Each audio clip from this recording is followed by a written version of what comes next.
Hey guys, Dusk of the Dead here. So I'm here to talk to you about the game Defiance. Now, Defiance is a MMORPG third-person shooter game released by Tryon Worlds on April 2nd, 2013. Now, I'll tell you a little bit about the backstory of the game. The game is set on a terraformed Earth sometime in the near future, where, as far as I understand, aliens have landed on Earth and just kind of living there. They didn't invade, but they're living there. Now, I don't really know the full backstory, but going into the game, you would not normally be expected to know it. Alright, so let me tell you a bit about the game. So, it's an MMORPG, which kind of would straight away get you thinking about games like World of Warcraft. Now, WoW has essentially set the idea of what an MMO is, but it's not really the only type of MMO. I mean, Guild Wars 2 was quite a bit different than World of Warcraft. Some claimed that it would be the WoW killer, but they claimed that about a lot of things. I'm not here to talk about World of Warcraft though, talking to you about MMOs. So, Defiance is a third-person shooter MMO. Essentially, it plays like a third-person shooter game, but with still a lot of MMO elements in it, such as group questing, loot, lots of stuff like that. Now, MMOs normally do focus on interactivity with other players, but aside from a few world events in this, I didn't see much of it. And now, I'm assuming that in the later game, I didn't get that far through it, there would be, I'm not sure if there are raids, if there is endgame PvP, I didn't experience that part. But this is just my impressions on the game at where I'm at. So, we'll start with the differences. Being a third-person shooter, it's not a gameplay system where you hit tab, you press 1, 2, 3, 1, 2, 3. You are aiming down the barrel of your gun, you are shooting. If you miss your enemy, you're not doing any damage. You have to reload. Some guns have more ammo, some do more damage per bullet. It's quite an interesting concept, and I quite enjoy it. If I had to compare it to any game, I would say most likely Borderlands, but then there are still quite a lot of differences. So, there are no classes in the game as such. You start the game, you choose your race, you do a look, and you choose an origin. So the origins are stuff like a soldier or a mechanic, and that essentially doesn't really impact the rest of the game. The only thing it does is change the first starting primary weapon you get, like assault rifle, a shotgun, a sniper rifle. But apart from that, your class is completely decided by what weapons you choose to use and what skills you put into where. So the game features a skill tree which you get every... I'm not sure how the levels work, it's a bit strange. You get an ego rating, but the digits seem to climb quite fast. Like, I have a person sitting at 350 ego rating. It's different than most MMOs, but I'm sure it will work fine. So, every so often you get ego skill points, which you put into a skill tree and get more, abilities, perks. So there are 4 places you can start at in the skill tree, each giving you your ego power. One being something that allows you to run faster, melee people. One makes you invisible, one makes you do, I think, like 10% more damage for the duration, and there's another one which I can't recall. I think it's hallucinate or something like that. You make a decoy. It's called decoy, actually. So yeah, you start at one of them, and then you move throughout the skill tree. There are like 6 different perks to choose from the start. You go into one of them, and it unlocks the ones next to it, and you can kind of just branch your way anywhere. Most seem to be the perks around the skill you chose help that skill, and once you get to the other skills, the points you choose there won't really help you that much. But it has quite a lot of possibilities for how you build yourself.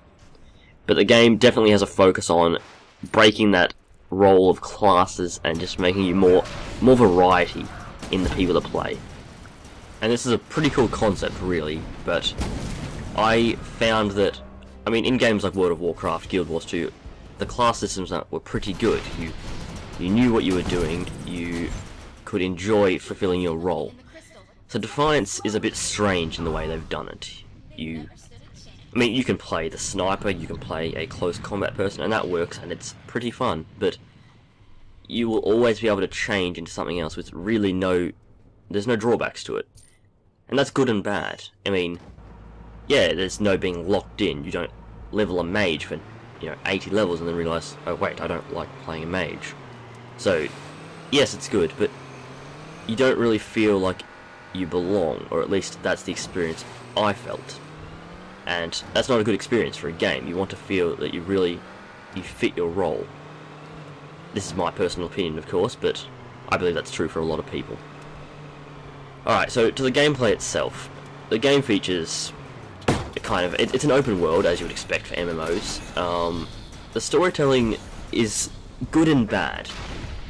If we look at games like Star Wars The Old Republic, which obviously was pretty big on story. It's a game created by BioWare, they're known for stuff like that. And I very much enjoyed Star Wars The Old Republic's story. Its cinematic, dialogue, all that stuff like that. So going back into something like Defiance, it's a bit different. Quests are just text really that you read and click accept, or don't read if you don't want to.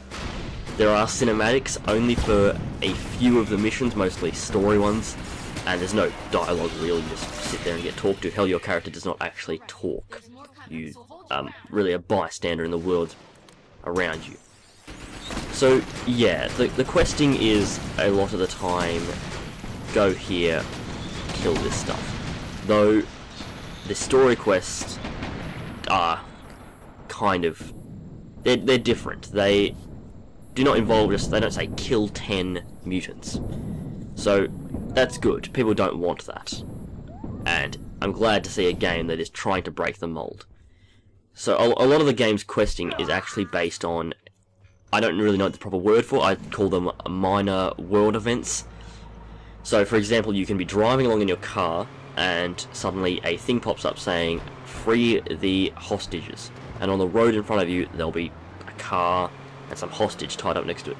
So you'll be alright, you say alright, walk up, untie the hostage, and then the quest will change to fight off the ambushes, and a bunch of enemies will spawn around you and you'll be forced to kill them. And I like that. It's not forcing a quest down your throats. If you want, you can just drive past. But if you want to get the immersive experience, or XP, you can stop and fight the enemies. And that's good. The thing is, they get very repetitive. Now, there's a lot of them, but driving around, you experience something like that every minute, I would say. And there's a variety, but you will see repeats of the same one.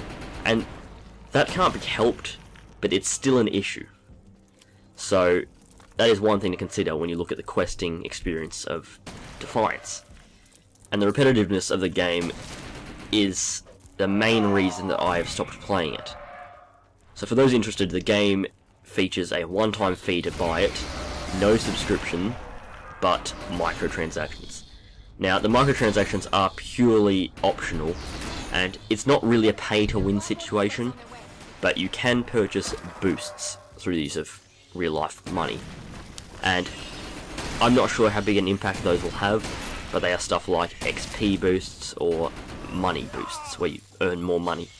You can also buy cosmetic items, which I don't mind having that in the game. It's no harm to anyone playing it, and it's more money for the developers. Why not? So the game clearly has the advantage of you being able to buy it, play it when you want, and not feel obligated to play it, which you should never feel obligated to play a game. Don't let the game rule you. You play the game for fun. And that's a good message that you should all remember. But with Defiance, even without the obligation to play it, or specifically without it, I never really felt like playing it. I mean, if I wanted a game with third-person experiences like that, I would probably play, well, any other third-person game. Not that the third-person shooting experience isn't done well. I mean, it's quite enjoyable, actually, but there's no real need for me to play Defiance if I have another game like it. And you can play with friends, and that is really a good experience, and it's what MMOs should be about, interacting with other people.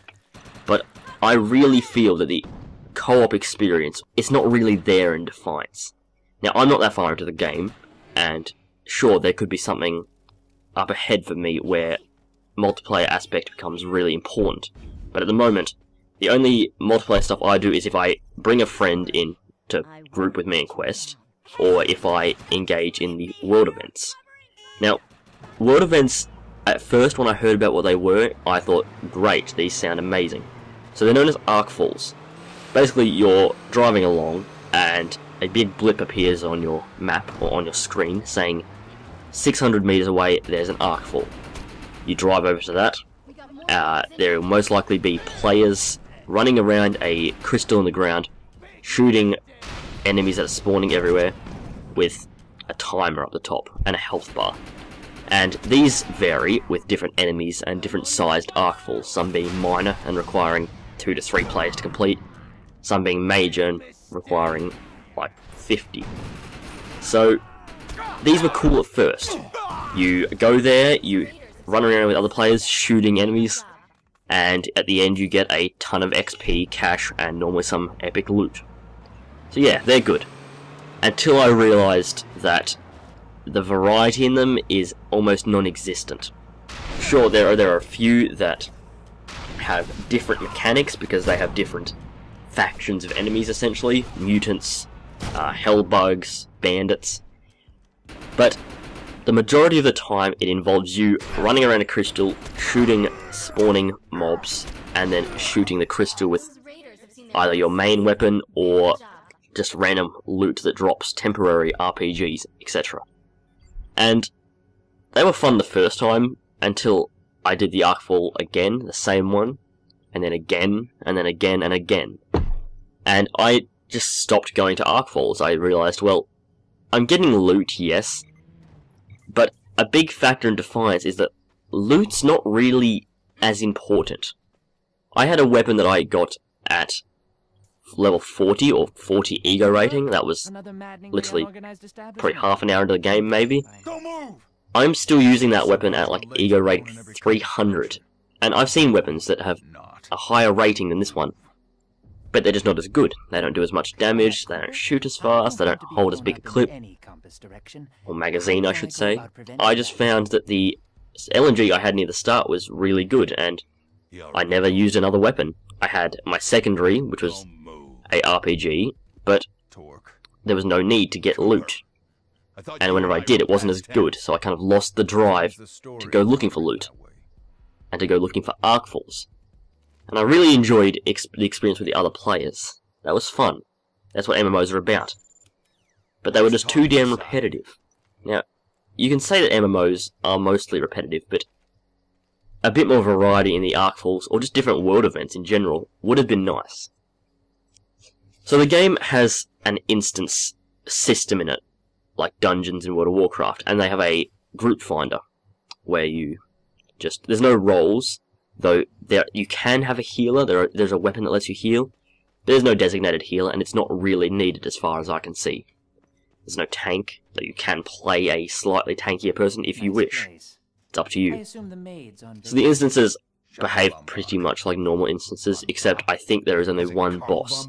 You are led through it by, a variety of objectives, you get to the end, fight a boss. And the bosses were kind of a hit or miss for me. I found one boss which was just essentially some guy that walks around, you shoot him a lot, he heals, you repeat that process. Then another guy where you had to shoot the weak spots on his back, dodge all his special attacks, and that was fun. And a lot of the mobs in the game have special features like that, and that's good. But there wasn't enough, and the enemies were good until you realise that you are only ever fighting the same factions. Like, you find the mutants at first, they have different enemies, different types, you kill them, move on to hellbugs, bandits, and whereas I'd seen 4 different factions, and it seems like they put a lot of work into it. But I never really felt that different. I had to use different tactics when fighting them. Hellbugs, you have to run around and dodge a lot. But the rest of them, all the shooty ones, pretty much felt the same. I'm not sure if that's just me experiencing that, or everybody else would see it that way as well. But the game was just too repetitive, and it didn't really give me that drive to push forward and keep playing. And so, this is just my opinion on Defiance, and everybody's free to have their own opinion. But hopefully I've helped you decide whether or not you want to purchase this game. So, good luck, and I'll see you all next time.